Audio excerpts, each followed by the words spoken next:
अब बात पाकिस्तान यानी आतंकिस्तान की कर लेते हैं, जिसको करारा जवाब देने के लिए मोदी सरकार ने एक और प्लान तैयार कर लिया है। वो प्लान क्या है वो आपको बताते हैं। दरअसल जिस तरह से जम्मू कश्मीर में अलगाववादी संगठन को बढ़ावा देने वाले संगठन वहां पर काम कर रहे थे, उसमें से एक संगठन को अब बैन कर दिया है और उस संगठन का नाम है तहरीक-ए-हुर्रियत। देखिए रिपोर्ट।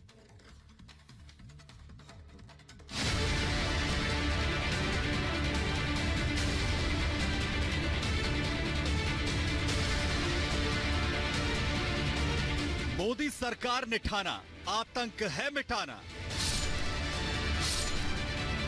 अमित शाह का प्लान तैयार, अलगाववादी सोच पर प्रहार। पहले मुस्लिम लीग पर बैन, अब तहरीक-ए-हुर्रियत पर हथौड़ा। जम्मू कश्मीर को साफ करने के लिए मोदी सरकार अब हुंकार भर चुकी है और मोदी सरकार की दहाड़ से अलगाववादी संगठन थर-थर कांप रहे हैं। पाकिस्तान कितनी भी नापाक कोशिशें कर ले, लेकिन वो भारत पर अपनी गंदी नजर ज्यादा देर तक नहीं डाल सकता। आतंक को पनाह देने वाले कंगालिस्तान का हाल तो खस्ता है, लेकिन आतंकियों को पनाह देना उसका पुराना काम है। वो भूल गया है कि अब भारत बख्शने का कोई मौका नहीं देगा और आतंक के खिलाफ फुल प्रहार कर आतंकियों और उसके मददगारों का नामो निशान मिटा देगा।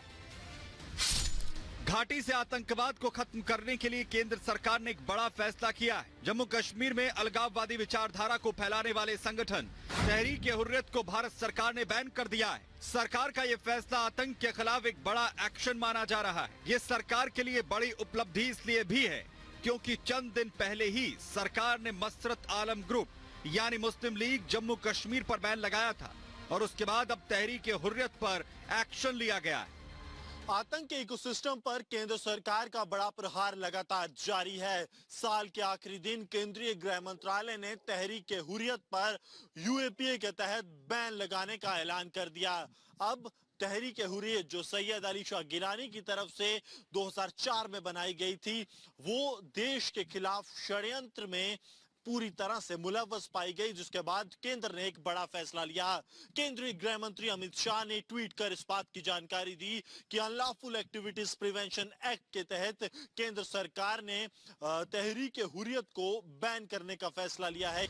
गृह मंत्री अमित शाह ने खुद ट्वीट कर ये जानकारी दी कि सरकार ने यूएपीए के तहत तहरीक-ए-हुर्रियत जम्मू कश्मीर को गैर कानूनी घोषित कर दिया है। ये संगठन जम्मू कश्मीर को भारत से अलग करने और इस्लामिक शासन स्थापित करने जैसी गतिविधियों में शामिल है।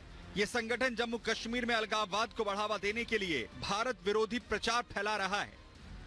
अलगाववादी संगठन तहरीक-ए-हुर्रियत जम्मू कश्मीर की स्थापना साल 2004 में हुई थी। इसकी स्थापना सैयद अली शाह गिलानी ने की थी। सैयद गिलानी ने अपनी पार्टी जमात-ए-इस्लामी कश्मीर छोड़ने के बाद तहरीक-ए-हुर्रियत की स्थापना की थी। हुर्रियत कॉन्फ्रेंस का ही एक सहयोगी संगठन है तहरीक-ए-हुर्रियत। साल 2005 में हुर्रियत कॉन्फ्रेंस भी 2 टुकड़ों में टूट गया था। अलगाववादी संगठन पर सरकार का हथौड़ा चला तो इसकी सराहना होनी भी शुरू हो गई। सरकार के इस फैसले को सही बताया जा रहा है और माना जा रहा है कि पाकिस्तान जिन ताकतों की मदद से भारत में आतंक फैलाने की कोशिश करता है, उसे अब भारत सरकार ने तोड़ने का काम किया है। जो जीरो टॉलरेंस की नीति है मोदी सरकार की आतंकवाद के प्रति, ये उसी को देखकर किया है। स्वागत योग्य कदम है। Zero tolerance towards terrorism, Bharat सरकार इसमें वचनबद्ध भी और कटिबद्ध भी है और इसी के चलते आज तहरीक-ए-हुर्रियत एक ऐसा संगठन जो कि आतंकवादी गतिविधियों, आतंकवादी सोच और कहीं न कहीं सेशनिस्ट विचारधारा को प्रचार व प्रसार करता था, आज उस पर बैन लगाया गया। सरकार के फैसले की जहां एक तरफ सराहना की जा रही है तो दूसरी तरफ इस पर भी विपक्ष सियासत करने से पीछे नहीं है। पीडीपी ने तो इस फैसले को इस साल 2024 में होने वाले लोकसभा चुनाव से ही जोड़ दिया और इसे महज एक दिखावा बताया है। ये सब जो अब बैन और इसके जो स्टेटमेंट्स हैं, ये एक इलेक्टोरल ऑडियंस को दिखाने के लिए एक स्टेटमेंट्स हैं कि भाई हमने वहां पे बैन कर दिया, ये कर दिया। ये तो ऑलरेडी बैंड है, ऑलरेडी डिसफंक्शनल थी ऑर्गेनाइजेशंस बहुत हद तक। 5 अगस्त 2019 के बाद किसी को कोई इजाजत ही नहीं थी बात करने की। केंद्र सरकार का ये फैसला विपक्ष दिखावा बता रहा है, लेकिन सच्चाई ये है कि लगातार मोदी सरकार आतंक के खिलाफ अपना अभियान चला रही है और देश भर से आतंक के मददगारों पर भी लगाम लग रही है।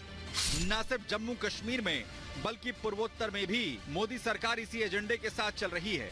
बीते दिनों ही पूर्वोत्तर से केंद्र सरकार ने उल्फा संघ से शांति समझौता कराया है, जिससे कि पूर्वोत्तर में भी शांति और विकास की बात हो। और अब जम्मू कश्मीर में यह बड़ा कदम आतंक के खिलाफ एक बड़ी जीत का ही रूप है। Bureau report, Republic Bharat.